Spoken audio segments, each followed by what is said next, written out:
Hey, I real quick wanted to show you guys how I make a copy of a mold. I'm going to copy my little Noah mold. And first I wanted to show you that when you press them, you want your image to be as shallow, as close to the edge of your mold as you can get it.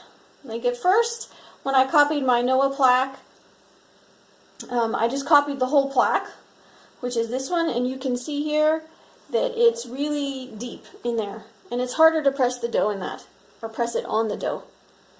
So then when I was duplicating the Noah mold with this gelatin way of doing things, I was able to make it thinner, like this one, and you can see that in this one, it's much thinner, and this is easier to press on the Springerle dough. And so, I just wanted to point that out before we got started. So we're going to use this one. And this is the glycerin gelatin mixture. I've already microwaved it. It's actually kind of hot.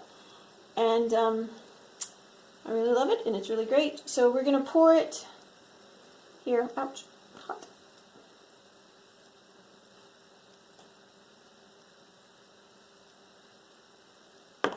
Right.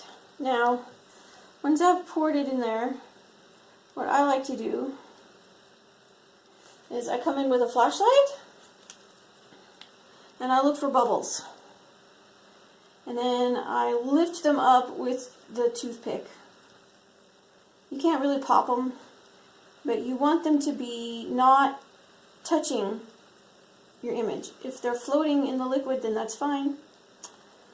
You just want them to not be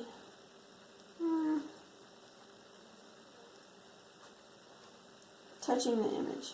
So I'm just going to lift this up. Sometimes you just kind of scrape the surface of the thing with your toothpick and lift them up and make them float.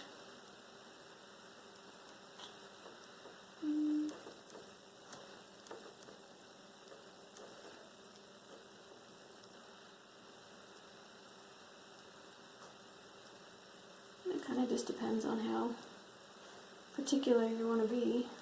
Sometimes I take my toothpick and I just essentially scrape the whole surface area of the thing, because sometimes there's more of those little tiny bubbles than other times. So that's what I do. I lift them up. Then you put this gelatin mixture in the fridge, or you just leave it out for a couple hours. If you put it in the fridge, it's faster. And I have one that I've already done here. This one was one of the deeper ones, but see, I only poured the gelatin part way, so it's still going to be kind of shallow. So you just kind of got to peel it out.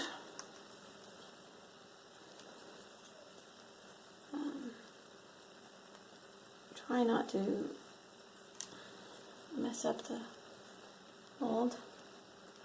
Right. I did not use any mold release or anything. This gelatin mixture just doesn't need it. It's fantastic. So here's my little Noah that we made, and you can see that there's some bubbles in there, but they're on the back. They're not touching Noah's face or anything, so they don't really matter. Now, once I have the positive made out of the gelatin, then I want to make my Alumilite final product mold. Now what I do is I put it down in here. This is just it's a Tupperware thing I got at the dollar store, 3 for $1, so I just, well, that's not very square.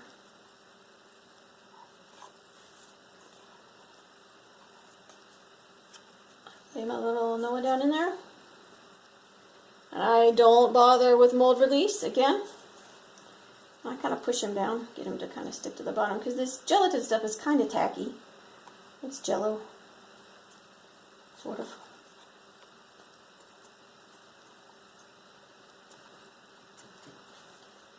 Alright, then I use the Alumilite, super amazing clear cast. And I've already poured it out here into the A and the B. And I don't use, I don't buy the measuring cups. I just put water. I put water in here, and then I mark the height of the water with my Sharpie, and then I pour the water in here, and then I mark the height of the water with the Sharpie, and I pour it out and dry the cups. So, now when you use the dye, you're supposed to put it in the A side, and I use almost none. I don't even squeeze it out, really. I just get as much on the tip.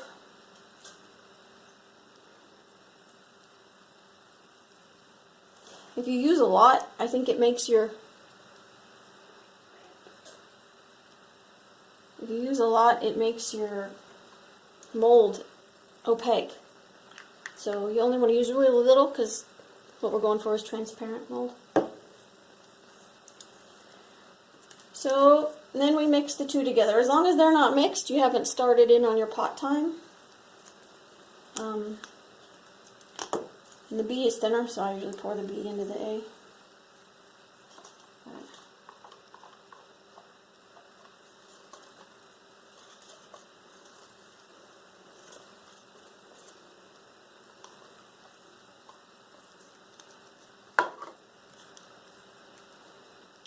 I read some lady on the internet said she likes to stir for at least, I think she said 10% of the pot time, and the pot time of this is, not the pot time, but the open time. Maybe that's the same thing. Anyway, for 10%, and this one's 40 minutes.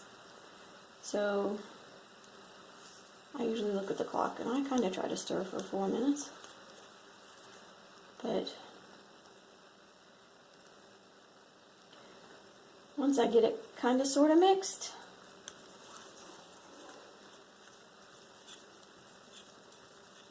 I pour into a clean cup. Because that way there's none of this, which one was this? The A side, there's none of the A side that is kind of still sticking to the sides of my clean new cup. Like there probably is in this one.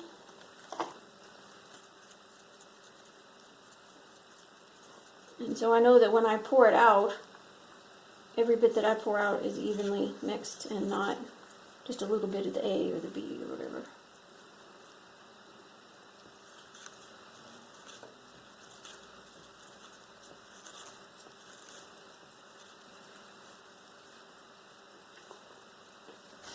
Okay, 4 minutes later, got it all stirred. You can see there's a lot of bubbles in there. We're not gonna worry about them. So we've got our little Noah down here in our little Tupperware container, and I'm gonna pour the Alumilite in.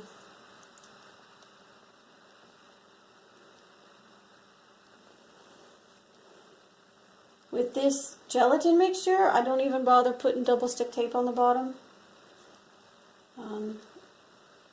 It's kind of tacky, and it sticks reasonably well.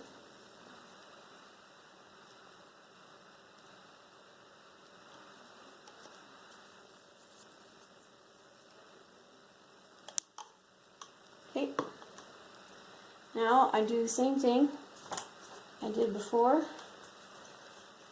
I look in there for bubbles that are touching my little Noah guy, and I move them off.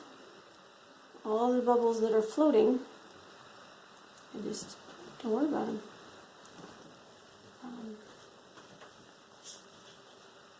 I did switch toothpick kinds. This is a little bit more blunt edge toothpick. I did find that you could scratch, with those pointy toothpicks, you could scratch the gelatin mixture. That happened once. So use the non-pointy ones.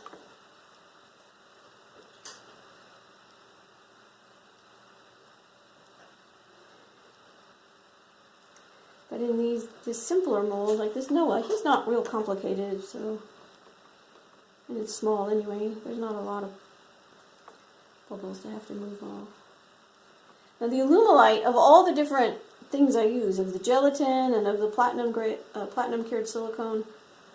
The Alumilite is the best for its bubbles popping on its own. All these bubbles that are visible in here will rise and pop by the time it cures. And I bought a silicone that had a really short pot time, and I kind of wish that I bought one that had a little bit longer pot time, because I hardly have time to scrape out the bubbles like this in that silicone. And I kind of wonder when it's got more time if more bubbles just rise and pop, or if it has something to do with the actual chemical itself. I don't know.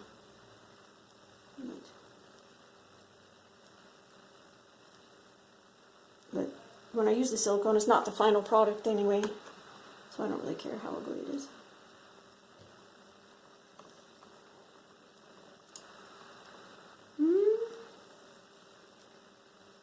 I think we got most of the ones.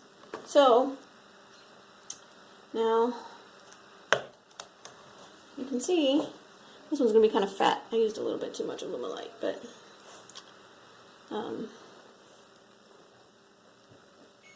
just going to set it here, and I'm going to cover it up so that no dust gets into it.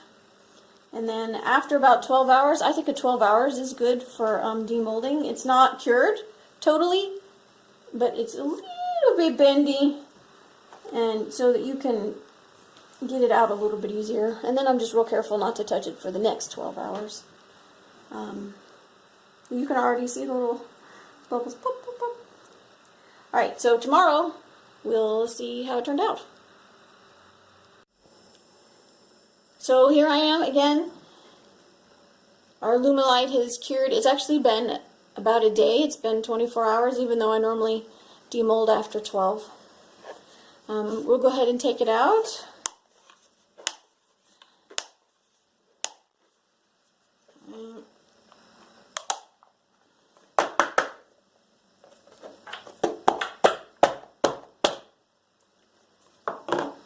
Alright, now, I don't know if you can see here, but some of the Alumilite has leaked under the gelatin, and that's not really a big deal.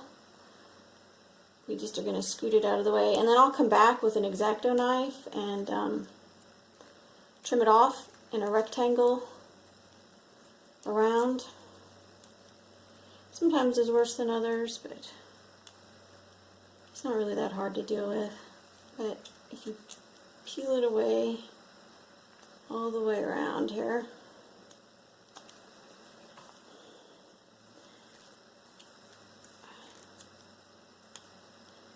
I really wanted to show you taking the gelatin stuff out.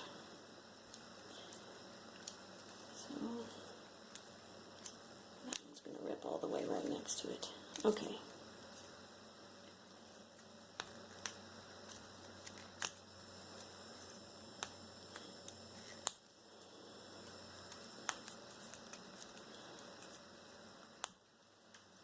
Alright, get it up all the way. Okay, so now I'm going to just pull at the gelatin here and take it off. Now I didn't use any mold release or anything. It's just the gelatin. It's just that easy to peel off. Well, it's a little stuck behind the Alumilite, but grr. It'll come out once we. Oh, maybe it'll stay. See, it's pretty tough. I'm yanking on it really hard. Alright, we'll get that out once I can cut off the Alumilite. But I don't know if you can see here. There's our Noah's Ark mold.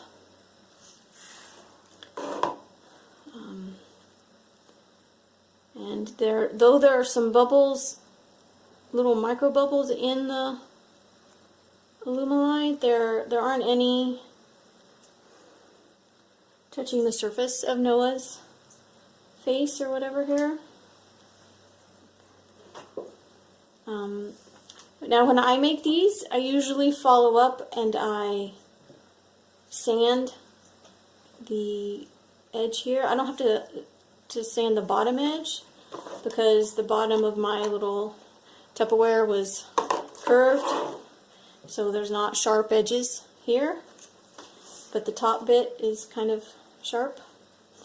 And so what I do is I put painter's tape on the face of it so that I don't scratch up this side. I just put some painter's tape in here, and then I sand the edges. If you just look for a YouTube video on sanding resin for jewelry, that's what I followed that gal's instruction. And